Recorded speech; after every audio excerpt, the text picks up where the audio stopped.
Fl-2024 pajjiżna ittriplika s-sem tal-enerġija rinnovabbli u rreġistrat waħda mill-ogħla żidiet sena wara sena fost il-pajjiżi kollha tal-Unjoni Ewropea.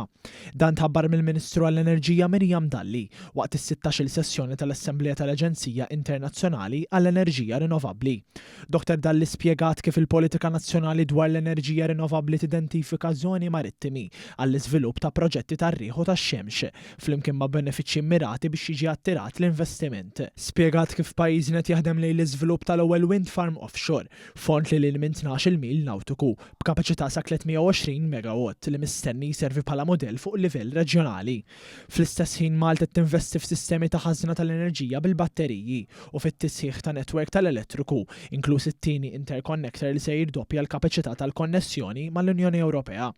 Intqal li sal-2030 Malta timmira li tnaqqas l-emissjonijiet tal-gassijiet serra b'41% u żżid is-sem tal-enerġija rinnovabbli għal madwar 25% bilan li toħloq impjiegi sostenibbli u ssaħħaħ l-irwol tagħha bħala ħabb Mediterranju għall-enerġija ħadra.